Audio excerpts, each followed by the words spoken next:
Good morning, students. I hope you all are refreshed after a wonderful Diwali vacation. Let us begin with a history class with a new chapter and learn about an important movement, the non cooperation movement, which played a significant role in our freedom struggle. So, what are we waiting for? Let's begin with History Chapter 7 Non Cooperation Movement.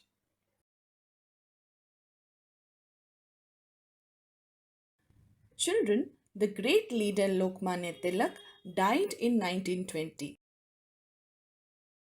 He fought courageously for India's freedom.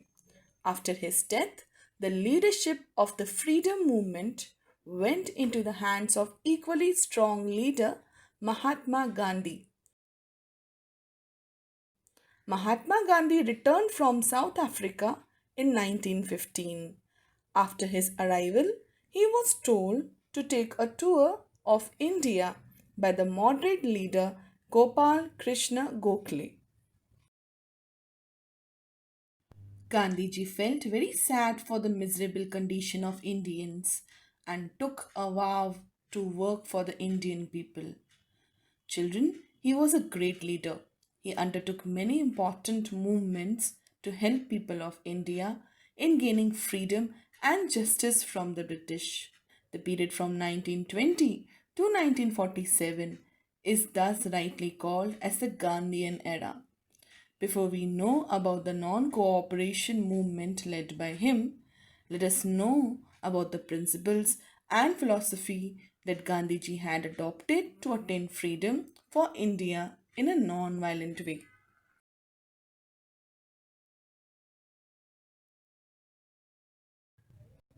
Gandhiji was an influential leader and he believed in the principles of truth and non-violence and satyagraha. Children, the term satyagraha means insistence of truth. To walk on the path of truth without adopting any untruthful or unethical means to achieve one's aim. He was a virtuous person who believed in moral principles. His protests were called as satyagraha. The main objective of satyagraha was to make the person who is inflicting injustice on others aware of his wrongdoings and thus bring transformation within him through non-violent means.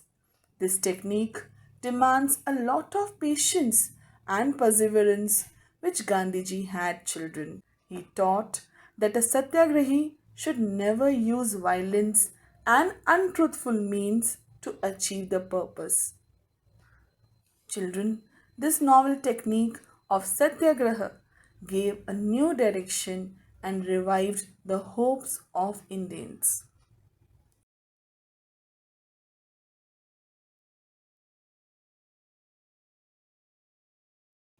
Let us now know about the role of Gandhiji in South Africa. Children, Gandhiji went abroad to complete his education in law college. He returned to India but was not successful in continuing his practice in India. He moved to South Africa in 1893. He stayed in South Africa for 21 years. South Africa was also a colony to the British. And you will be surprised to know that it was in South Africa where Gandhiji carried his first non violent struggle. The Indians and Africans living in South Africa were treated as criminals and humiliated at all times by the British.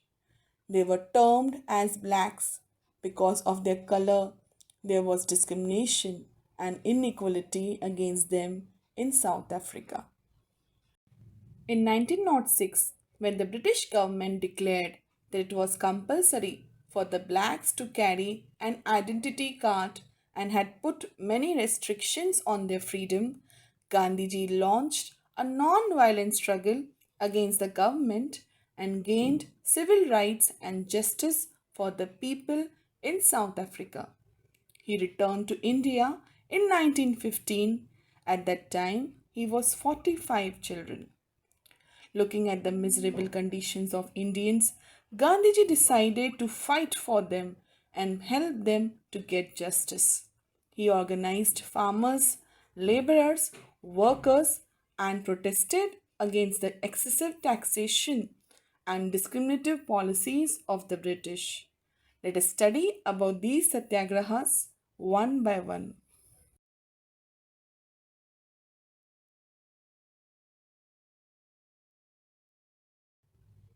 Children, let us study about the Champaran Satyagraha.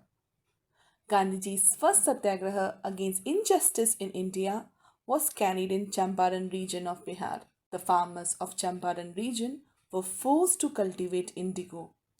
Children, indigo is a cash crop which is used to make dye. But the problem with the cultivation of indigo was that it requires more water and makes the soil infertile. But the planters forced the farmers to produce indigo and did not pay them properly for their labor. All this led to the economic exploitation of the farmers. Gandhiji organized the farmers of Champaran region and led a satyagraha against this economic exploitation and gained justice for them. Let us now study about the next satyagraha carried by Gandhiji in India.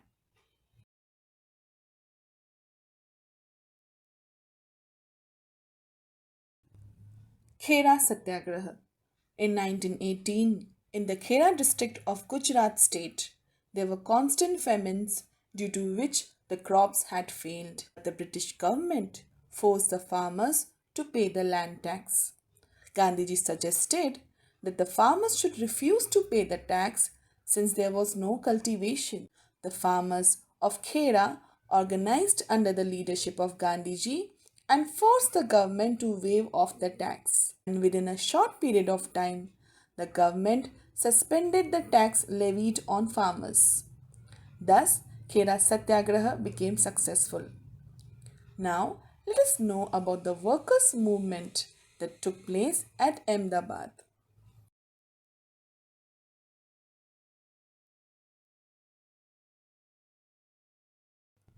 Children, the First World War broke out in 1914 and lasted till 1918. The price of commodities rose during the First World War. Due to the rise in price, the mill workers at Ahmedabad demanded an increase in their salaries so that they could meet the expenses. But the mill owners rejected the demand of workers. At the advice of Mahatma Gandhiji, the workers went on hunger strike and forced mill owners to fulfill their demands. Finally, the mill owners increased their wages, and this movement also became successful. Children, Gandhiji's novel technique of satyagraha gained lot of popularity not only in India but in other parts of the world too. Martin Luther King and Nelson Mandela were greatly influenced by Gandhiji's philosophy. The two fought for the rights of blacks in South Africa. He gave a complete new turn to our freedom struggle and lit hope among the Indians. We will learn more about these satyagraha movements in our next class.